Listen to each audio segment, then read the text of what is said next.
So we were doing London on a bit of a budget this time because changing jobs, money being a bit tight.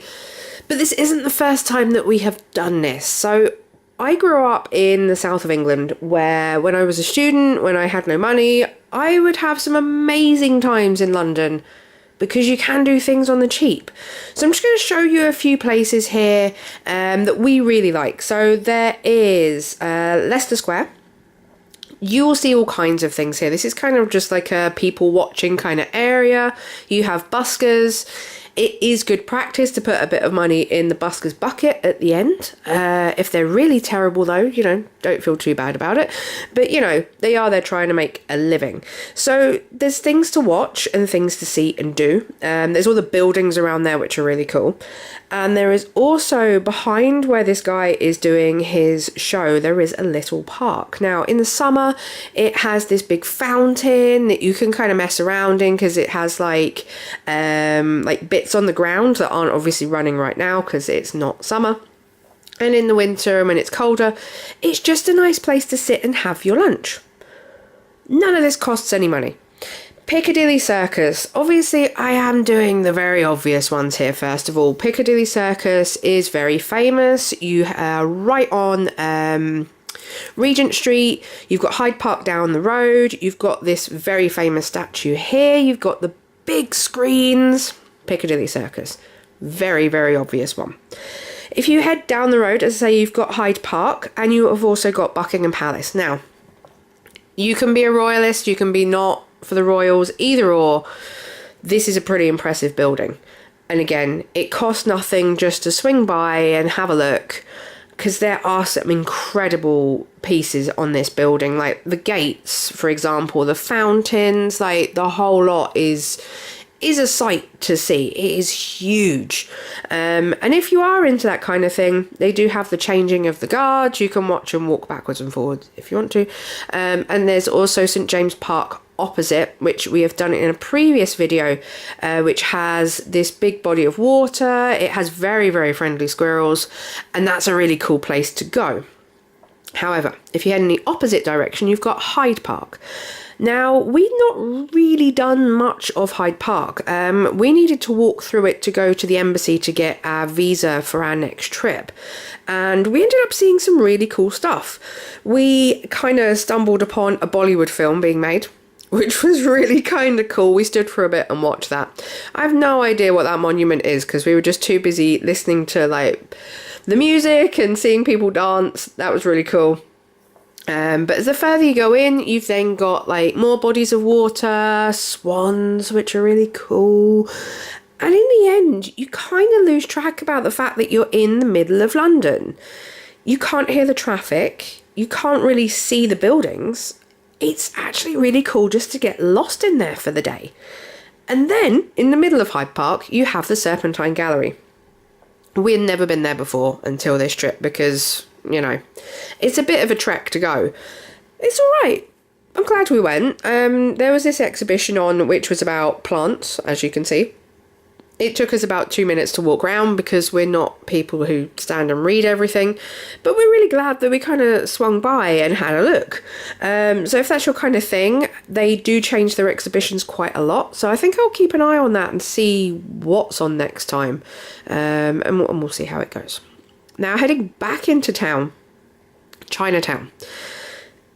It's just somewhere to wander around and just look at, in all honesty, because you've got all of these cool things hanging on the side of buildings. You've got actual honest to goodness Chinese writing on things. You've got these arches, which we were tripping over them when we were in Beijing. So it's kind of cool to go and see them in Beijing and then come back and be like, oh yeah, the big one at the end there, we saw that over a car park. Who knew? So it's cool just to wander around. You've got some cool supermarkets in there where you will see ingredients that you wouldn't necessarily see anywhere else. For example, we saw durian. We've also seen fresh jackfruit, which we would not see in Scotland. I think once in a blue moon you might see a durian, but not like this. So it's kind of cool just to have a wander around. And also, It's home to one of our favourite, like, super cheap snack joints, which is Far East. In here, they do all kinds of, like, donuts and buns and all kinds of things.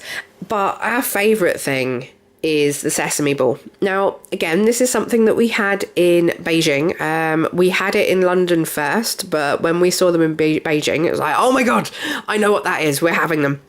They are sesame coated. In the middle, you have red bean. And then around the edge of that, you have, like sticky rice. And then it's deep fried into a ball. It's like £1.20. So it's a damn bargain.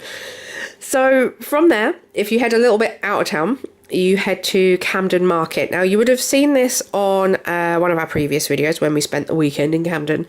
However, it's worth going up here just to have a look around again. Like, this costs you nothing. You can just walk up and down the street because they have all of these amazing buildings that have things stuck to them, like shoes coming out or piercing rings and dragons and all kinds of cool things. So it's cool just to have a wander around there.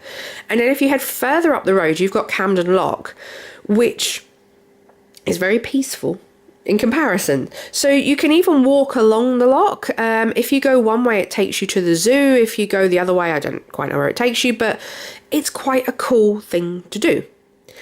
Now, last of all in here, I have got the Wellcome Collection. Now, there are a lot of museums in London, which I could have mentioned, like the British Museum, the Natural History, the Science. They are big, they are always busy, they are touristy, and they're always full of school kids. Now, the Wellcome, which is by Euston Station, is this little place, but the Wellcome Collection is incredible. If you see articles in newspapers and you see like stock pictures, a lot of the time they'll be from the Wellcome Collection because they have this huge collection of things and they do these free exhibitions that change every few months.